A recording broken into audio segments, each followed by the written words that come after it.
나가 보시죠.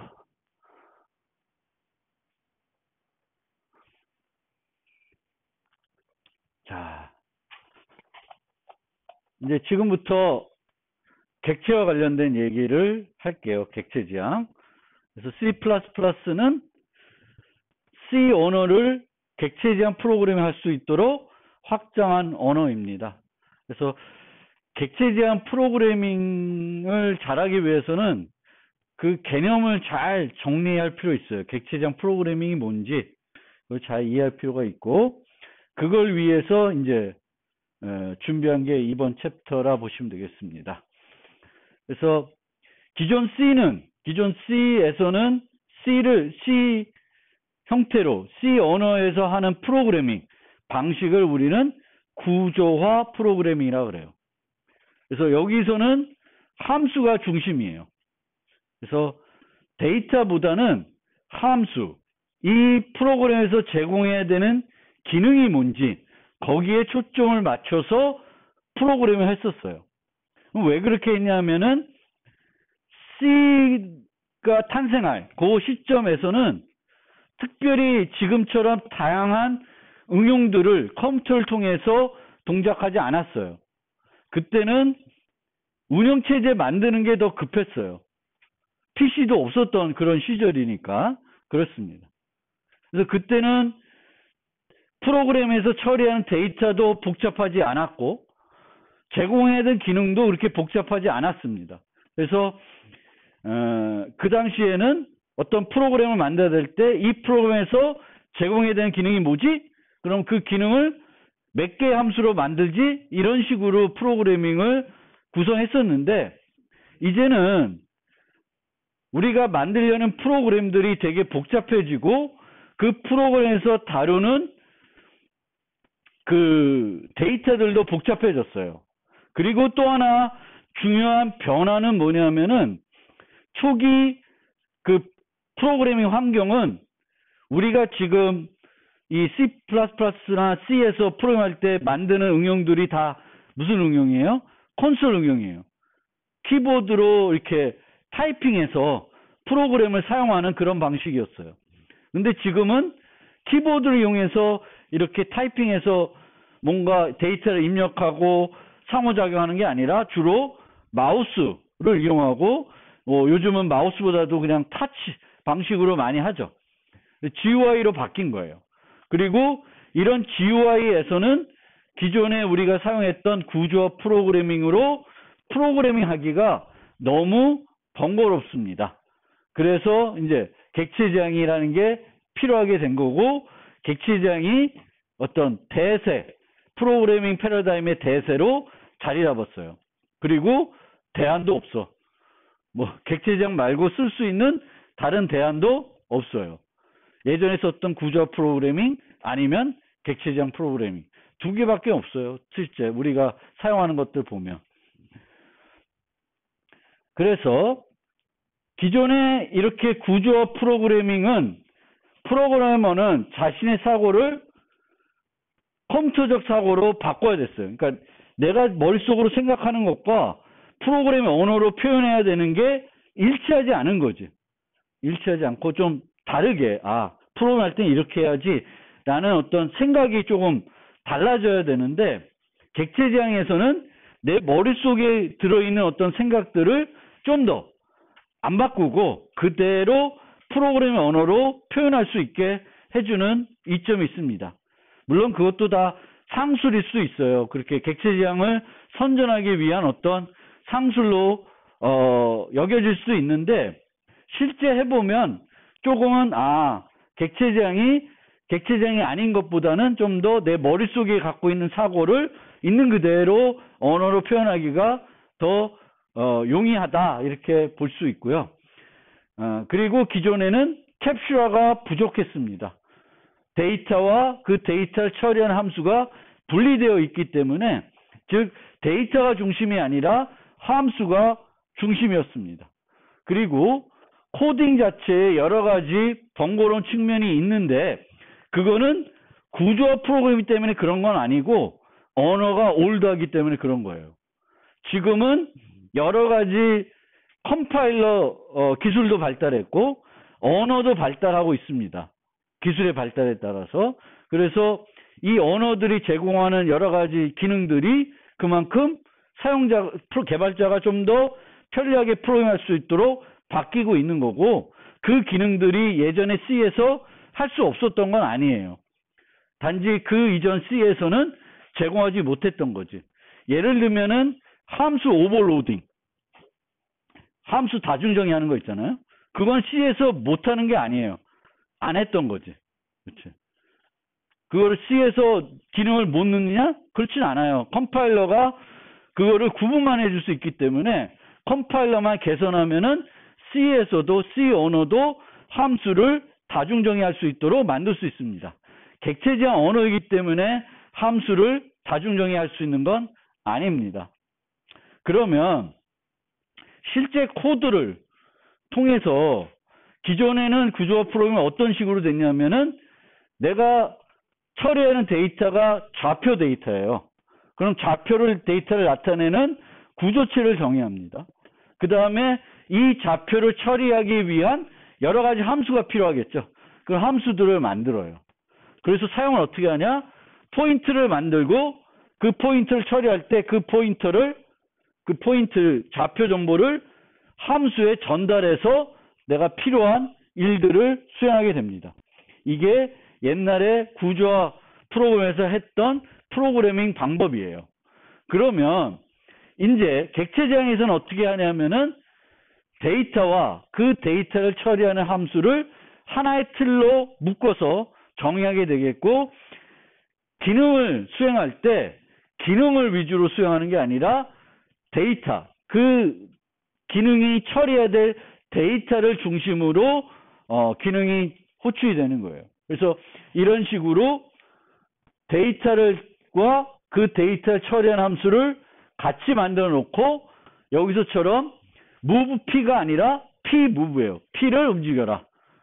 아까는 move point p예요. 근데 이제는 p move 형태로 이제 프로그램하는 게 객체 지향입니다.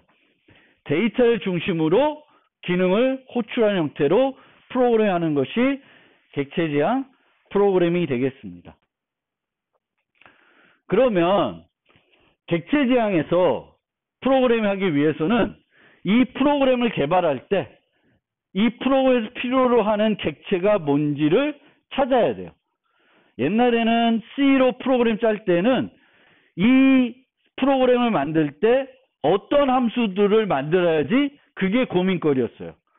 근데 C++ 또 객체 지향 프로그래밍에서는 어떤 함수들을 만들어야지가 먼저 고민거리가 아니라, 우리가 프로그램 하나 개발해야 되면은 이 프로그램에서 필요로 하는 객체가 뭔지, 그 필요로 하는 객체가 뭔지는 결국 그 프로그램에서 처리해야 되는 데이터가 뭔지를 생각하는 거예요.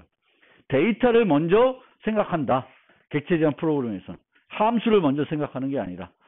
그래서 내가 어떤 프로그램을 짤 때 이 프로그램에서 필요한 객체를 찾아야 되는데, 이 객체라는 것은 상태를 유지하고 이 상태에 따라서 행위의 결과가 달라질 수 있는 것들이에요. 그리고 이런 객체들은 우리가 일상 객체를 보는 시각을 그대로 표현할 수 있도록 해줍니다. 예를 들면 저기에 이제 문이 있잖아요. 그럼 우리가 저 문을 보면 뭘 느끼냐면은, 아, 저 문은 유리문이네. 그쵸? 유리문이죠. 저 문은 두 개짜리고 지금은 문이 열려 있다고, 이렇게 문과 관련된 여러 정보를 취합하죠. 그 정보들이 바로 문의 상태가 돼요. 문이라는 상태. 그럼 제가 저 문과 내가 뭘 할 수 있냐? 나는 문을 열 수 있고 닫을 수 있고 잠글 수 있습니다. 그게 행위가 되는 거예요. 저 문과 상호작용할 수 있는 게 뭐지? 그게 행위가 됩니다. 그리고 이 행위는 문의 상태에 따라서 달라지는 거예요. 문이 잠겨 있어요. 근데 내가 열쇠가 없어. 그럼 열 수 있어요? 열 수 없죠. 그래서 이 행위는, 객체 행위는 그 그 객체의 상태에 따라서 달라집니다. 강아지가 있는데 강아지한테 그 먹이를 줬어요. 그럼 무조건 먹나요? 먹을 수도 있는데 강아지가 배부르면 안 먹을 수도 있고 훈련을 잘 받으면 또 그 주인이 먹으라고 하지 않으면 안 먹을 수도 있는 거예요. 그러니까 그 강아지의 상태에 따라서 행위의 결과가 달라지는 거예요. 늘 똑같은 게 아니라는 거죠. 그게 객체지향입니다. 그래서 우리가 일상 객체들을 만약에 일상 객체 그대로 프로그래밍 세계로 모델링해야 된다. 그러면은 객체지향으로 모델링하게 되면은 되게 내 머릿속을 갖고 있는 사고를 그대로 언어로 표현할 수가 있습니다. 예를 들면 샤프라는 것이 내 프로그램에 필요해. 그럼 샤프의 상태는 뭐가 있을까요? 샤프의 상태. 샤프를 우리가 봤을 때 우리가 취합하는 정보들이 그 샤프의 상태가 됩니다. 그러면 뭐 이 샤프는 메이커가 라미 회사이고 그 라미 회사의 제품인데 제품명이 사파리예요. 그리고 0.5mm 심을 쓰고 있고 색깔이 현재 노란색이에요. 노란색 샤프예요. 요 노란색. 이런 정보들이 그 객체의 상태가 됩니다. 그러면 이 샤프 갖고 우리가 할 수 있는 게 뭐냐? 쓸 수 있죠. 글을 쓸 수 있고 그리고 심이 있는지 없는지 확인해 볼 수 있고 현재 심의 크기나 들어있는 심의 개수도 알아볼 수 있습니다. 이런 게 행위가 되는 거예요. 그 다음에 프린터 같은 경우도 뭐 얘가 메이커가 뭐 HP 건지 또 칼라 프린터인지 양면 프린터를 지원하는지 또 뭐 네트워크 프린터를 지원하는지 다양한 그런 것들이 뭐가 돼요? 저 프린터의 상태가 돼요. 저 프린터와 관련된 우리가 얻을 수 있는 정보들이 되는 거죠. 그 다음에 그러면 저 프린터 갖고 뭘 할 수 있냐? 여러 가지 출력을 할 수 있고 상태를 알 수 있죠. 토너 상태를 점검해 볼 수 있고 용지가 지금 있는지 없는지도 알 수 있을 겁니다. 그게 저 프린터와 외부에서 상호작용할 수 있는 수단이 되거든요. 그게 행위가 됩니다. 뭐 고양이도 마찬가지고. 그래서 보통 일상 객체들을 컴퓨터에 그대로 모델링해야 되면은 이제 객체지향 모델링하기가 되게 직관적입니다. 그런데 항상 저렇게 하는 건 아니죠. 고양이 같은 경우도 고양이를 우리가 애완동물 기르는 게임을 만들 때하고 뭐 쇼핑몰을 만드는데 고양이 분양 쇼핑몰을 만드는 거예요. 그러면 고양이 분양 쇼핑몰에서는 그루밍 뭐 이런 것들이 필요 없죠. 그런 쇼핑몰에서 필요한 거는 그 고양이의 뭐 나이 또 접종 여부 가격 이런 거지 그 고양이를 꼬리를 흔들게 한다든지 밥을 먹게 한다든지 그런 거는 그 응용에서는 필요 없죠. 판매만 하면 되니까. 그래서 고양이라고 해서 다 똑같이 모델링하는 건 아니고 내가 필요한 응용에 그 응용에서 필요한 정보들 행위를 갖고 모델링 하게 됩니다. 그래서 내가 만들려는 응용에 고양이가 필요한데 고양이를 어떻게 모델링 하는 건지 뭐만 필요한 건지 그걸 통해서 모델링 하게 되겠습니다. 이렇게 우리가 데이터와 그 데이터를 처리하는 함수를 하나의 틀로 정의하는 것을 전문 용어로 캡슐화 한다 그래요. 캡슐화. 이걸 캡슐화 한다 그래요. 인캡슐레이션. 그래서 뭐에 담는 거죠. 근데 정보만 담는 게 아니라 그 정보를 처리할 때 사용할 수 있는 함수를 같은 틀에 담는 거예요. 그리고 이런 캡슐화 과정에서 상태 표현과 행위 구현을 클래스의 사용자로부터 숨겨줄 수 있어요. 실제 우리가 라이브러리 함수를 쓰는데 그 라이브러리 함수의 코드를 알아야 돼요? 몰라도 되죠? 몰라도 됩니다. 우리는 그 함수에 어떤 인자를 전달해야 되고 이런 인자를 전달했을 때 어떤 행동을 기대하는지만 알고 있으면 돼요. 그럼 쓸 수 있어요. 객체지향도 마찬가지예요. 그리고 상태 정보도 마찬가지예요. 사람이 있는데 그 사람의 이름을 유지하겠죠. 그러면 이름을 성과 이름으로 구분해서 유지하는지 하나의 문자열에 성과 이름을 같이 유지하는지는 우리는 몰라도 돼요. 그냥 써서 필요할 때 성을 달라 그러면 성을 얻으면 되는 거고 이름만 얻고 싶으면 이름만 얻으면 되는 거지 내부적으로 어떻게 되어 있는지는 관심이 없습니다. 그렇기 때문에 C++는 헤더와 뭐죠? 소스 파일을 나눠서 정의할 수 있게 해줬어요. 그리고 공개되는 건 뭐만 공개돼? 라이브에서 공개되는 건 뭐만 공개되냐면 헤더 파일만 공개돼요. 그렇죠? 그래서 헤더 파일만 보면은 뭘 볼 수 있냐면 상태들은 볼 수 있어요. 근데 코드의 구현들은 안 나타나죠. 거기에 뭐만 되어 있냐면 주로 선언만 되어 있어요. 실제 헤더 파일에는. 그래서 그런 기능들 캡처 과정에서 상태 표현과 행위 구현을 숨겨줄 수 있다. 그 다음에 이 객체장으로 이 캡처를 넘어오면서 기존 C에 없던 중요한 어떤 차이점 중에 하나가 바로 접근 제어입니다. 접근 제어. 모든 요소를 접근을 마음대로 할 수 있게 하지 않아요. 접근을 통제를 합니다. 얘는 네가 접근할 수 있는 애, 얘는 접근을 못해. 그래서 이런 접근을 통제하는 이유는 뭘까요?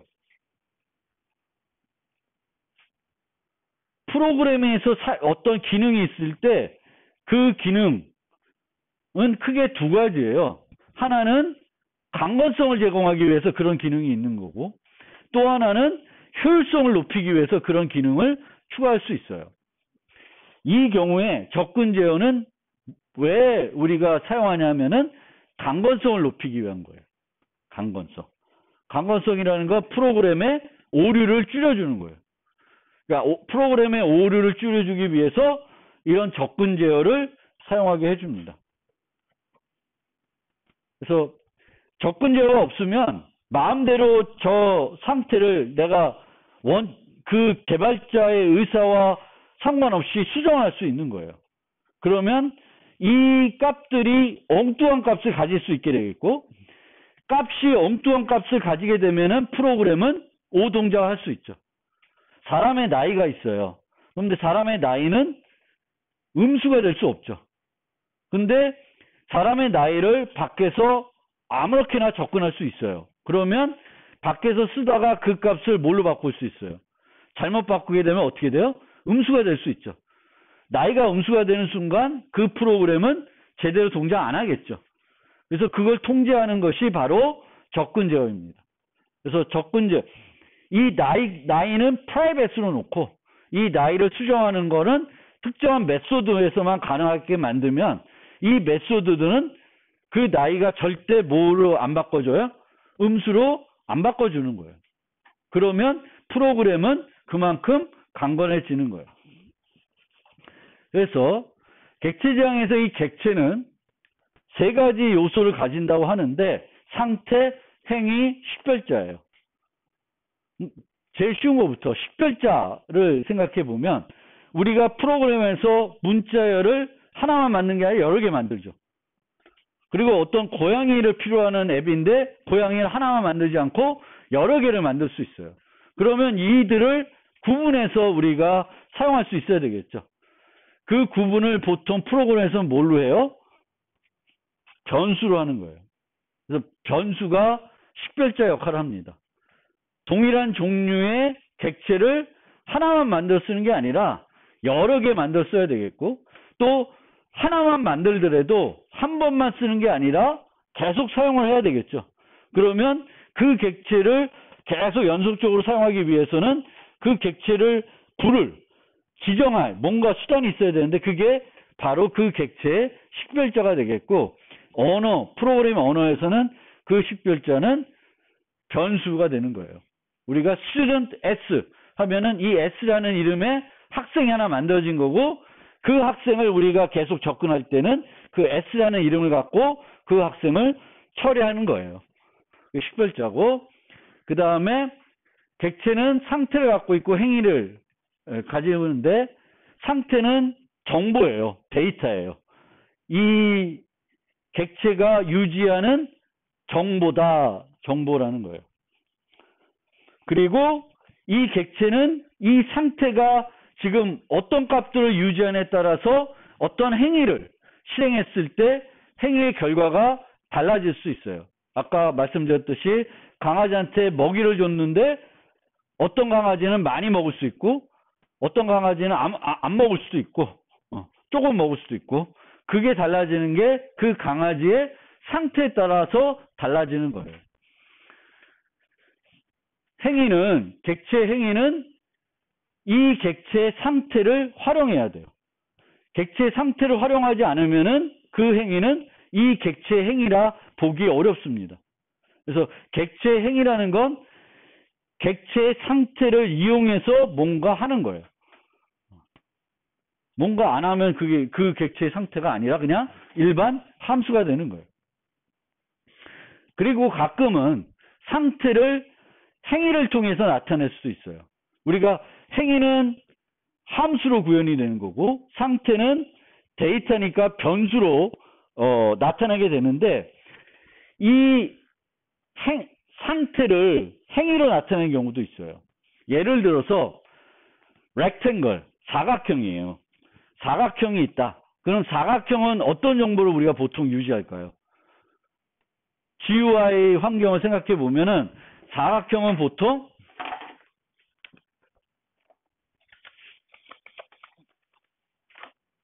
이런 사각형이 있으면 보통은 요 좌표를 유지해요. 요 좌표, XY 좌표랑 폭, 높이 정보를 유지해요.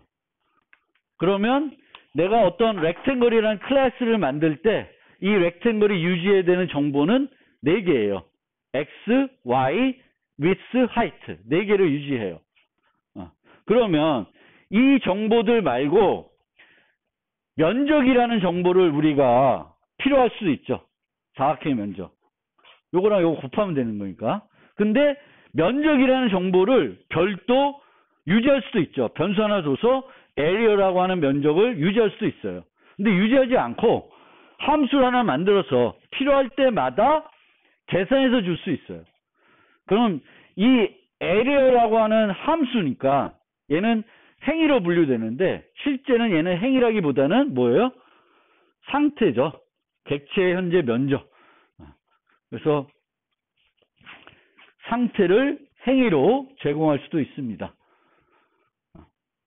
그러면 클래스는 뭐냐면은 우리가 프로그램에 여러 종류의 객체들을 이제 만들어서 프로그램 해야 되는데 특정한 객체가 어떤 상태를 갖고 있고 어떤 행위를 할 수 있는지를 정의해주는 틀이 바로 클래스예요.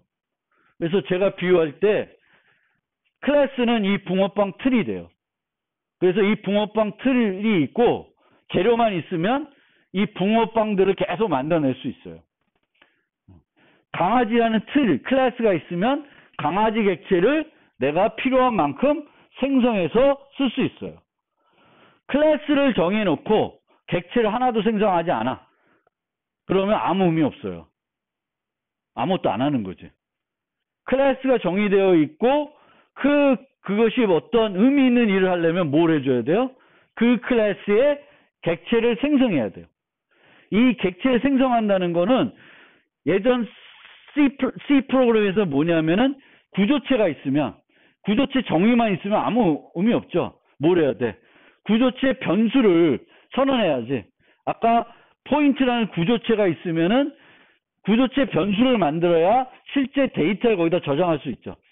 근데 이제는 클래스에 데이터만 있는 게 아니라 뭐도 있어요? 함수도 같이 있는 거예요. 그러니까 클래스 객체를 생성한다는 거는 옛날에 C에서 뭐랑 똑같냐면은 구조체가 있을 때 그 구조체 변수를 만드는 것과 똑같아요. 객체를 생성하는 건.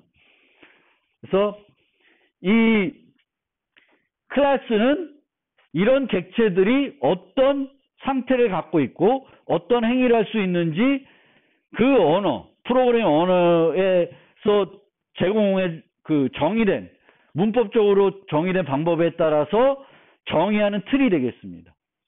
그러면 이 클래스가 이 객체들이 어떤 상태, 어떤 행위를 하는지 정의하기 위해서 상태는 아까 정보라 그랬죠. 그래서 어떤 정보를 데이터로 표현이 되기 때문에 멤버 변수를 정의해서 상태를 나타냅니다. 그럼 아까 이런 정보들, rectangle이 있다. x, y, with height. 그러면 4개의 정수 변수로 저 상태를 나타낼 수 있겠죠. int라는 x, y, int, with height도 int. 뭐 이렇게 할 수 있어요. 뭐 unsigned로 해도 되고 x, y 좌표는 음수도 있을 수 있으니까 걔는 int로 하고 width와 height는 음수가 될 수 없으면 unsigned로 해도 되고 뭐 그건 마음대로 해도 되고요. width 저 x, y는 int x, int y로 나타낼 수 있지만 포인트라는 구조체를 정의한 다음에 포인트 변수 하나 int width 하나 int height 하나 이렇게 멤버 변수를 정의해 가지고 rectangle을 나타낼 수 있습니다. 저 문이다. 그러면 문은 뭐 문의 크기 또 유리문인지 나무문인지 철문인지 뭐 이런 거는 우리가 뭘로 나타낼까? 프로그램에서는 뭐 열광 같은 걸 정해서 나타낼 수 있죠. enum에서 material 해가지고 뭐 glass, wood, 뭐 steel 해가지고 유리문 뭐 이런 문들을 구분할 수 있고요. 또 상태 열려 있나 닫혀 있나 잠겨 있나 이런 것들도 우리가 프로그램 세계에서는 어떻게 나타내요? 열광을 나타낼 수 있죠. 열광을 정의해서 문의 상태는 locked, open, closed 이렇게 열려 있는 상태, 닫혀 있는 상태, 닫혀 있으면서 잠겨 있는 상태 이런 것들을 우리가 이제 변수로 멤버 변수를 정의해서 이제 나타내는 거고 행위들은 함수로 구현이 되는 거예요. open 문을 열다 그럼 뭔가 해야 되겠죠. 그래서 그 멤버 함수들을 우리는 클래스 정의할 때 멤버 변수와 멤버 함수를 정의해서 클래스를 정의하는데 멤버 함수라는 표현 대신에 더 많이 쓰는 표현은 메소드입니다. 메소드. 그러니까 메소드라는 건 멤버 함수를 얘기해요. 클래스 내에 정의되는 함수들. 그리고 요 붕어빵 틀로 만드는 얘의 인스턴스라고 그래요. 인스턴스. 근데 인스턴스의 용어는 저는 많이 안 쓰고 그냥 객체라는 용어를 많이 쓸 거예요. 객체. 그래서 강아지 객체, 뭐 샤프 객체, 뭐 이런 거예요. 렉탱글 객체.